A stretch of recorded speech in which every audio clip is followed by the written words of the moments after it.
Um, I guess the message after the game was tonight, a lot of positives in the fact that two things can be true. It's been a message lately. And while we're one of only three teams to shoot over 50% against them, I thought we did some really nice things offensively and executed to what we looked for. It was turnovers. That 30 points off of our turnovers were the disappointment. And so as many good things as we did offensively, to shoot such a high percentage was counteracted by the amount of turnovers and their points off of turnovers. Thought we competed in their actions and their schemes. I thought we stayed in a lot of plays. They're a really, really talented team. So all in all, we take some things that I think that locker room really feels like they accomplished from board to court, from scouting report in. But again, no moral victories, but we're building and growing, and thought there was, again, lots of different things tonight where two things could be true and happy in one area, but just not good enough and needs to be better in other areas. In fairness, Coach Michael Matthew here. Any updates on Cameron? Cam has a knee injury and will be evaluated tomorrow.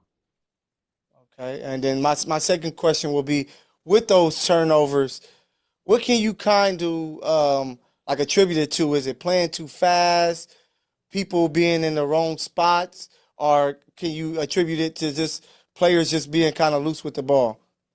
Yeah, I think there's no one thing. I think it's a bit of all of it. They're a tremendous defensive team that really slaps, pokes, and is in passing lanes.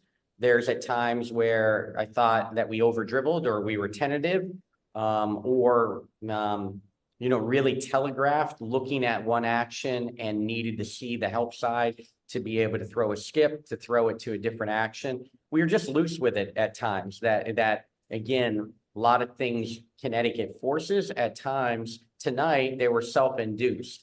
And we've been talking about this all year. We've got to get our turnovers under control. Hey, Coach DJ, Infinity TV. Quick question about when you look at the Connecticut Suns defense. Do you look at glimpses of past you and things that you've put together and feel like you're coaching yourself a little bit when you're playing the Connecticut Sun? Well, I know that core group so well. AT is as good as there is in the world right now. Bree Jones, an elite defender, just so knowledgeable. So they anchor the post game. And then you have Dejanay, who's having a tremendous year defensively. Rachel Banham, some of these core players, Dewana, that I coached. And again, I know firsthand, their individual skill sets. And again, we were so disruptive and dictating type of defense when I was here, and Steph just continued it. They're a really talented defensive team. Again, it's what we're trying to build towards. In LA, we were a lot like that last year with some of the pieces that we have. We have different team, different skills and strengths this year defensively. And we're trying to scheme to our individual talent to have some defensive success, and it's coming, but it's going to take a little bit. Thank you. I thought, again, defensively, I thought Lee did a tremendous job on Bree Jones, didn't back down against one of the elite low post players in our league. Thought she did a really nice job. So proud of that. Aari gave us great ball pressure, was in attack mode offensively.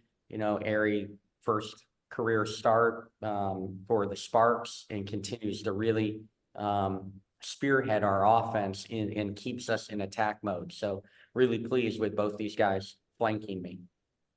all right, these questions are for players first. Well, how do the team look to find their African left and try to find that and try to keep with Connecticut? I mean, turnovers were consistent throughout the game, but this game never got out of hand with that seems to go. He did a really good job. How did you look to come back? For one, we just said do it for Cameron.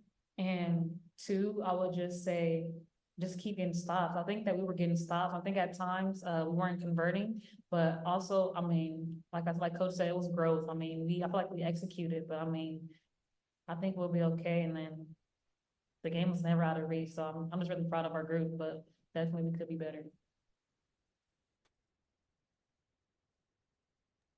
Jackie? Haley, this one's for you, Jackie Ray TV.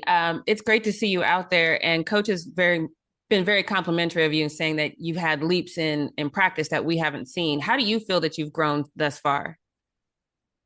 I feel, we have some turnover this game, but it's still a good game.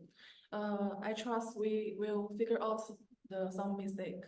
And for myself, I appreciate my coach and teammates trust me, and I try to figure out myself some miss some layup and some miss some shots. I try to be better, and I trust my team will one by one step to become a more stronger team. Yeah. Right. Hey, Ray Murray from Sporting Tribune. This is for both of you. Aari, does your mindset change when you start instead of coming off the bench? And Lee, how did it feel to play against a very physical team like Connecticut? You did very well out there. I definitely think that my mindset, it shifted a little bit just starting, because usually when late starts, I'm able to see how the teams are guarding us and just guarding our actions. But, starting tonight, firsthand, I had to after a couple of plays, I had to wait and see and adjust to see how they were guarding us. And for me, I only think do some of the right things. Focus on the defense and focus to run the right play and focus go to get rebound. I try to let me just focus one thing. Don't think too much. And Eric? Thank you. Aari, this question is for you. Regardless of the deficit that you all face, you all find a way to claw and scratch your way back into the game. Where does this team grit come from? Our team grit comes from just, we're all competitive as individuals, and I know, we don't want to lose, but I mean, despite the deficit and how we were down, I just like our fight and how, we stay together. Michael? Yeah, Coach, obviously you've been in the league a long time, so you have no idea at this point what Cam's status is, but can you just talk about how this is one of those things as a coach and as a franchise, you have to deal with injuries, and I know you've had to deal with it, quite a lot during your career. Yeah. Yes, it's part of the WNBA, unfortunately. My career has been sprinkled, I think, with the exception of the 2019 season. I've lost a starter to injury every single year that I've been a head coach in this league. And you just have to have the mentality of next person up and rally around it. I'm a big unintended consequence person.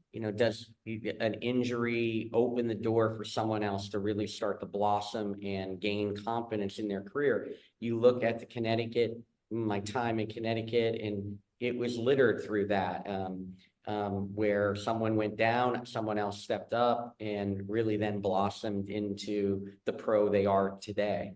So we're praying and we're hoping for the best for Cam, but unintended consequences of injuries it's going to open the door for someone like Lee for even more minutes if that happens to be necessary or the case. Certainly it's unfortunately the best teams don't always win in the WNBA. The healthiest teams win. And, we send well wishes to all other 11 teams in the league to stay healthy. Thank you. Thank you, everyone. Thank you.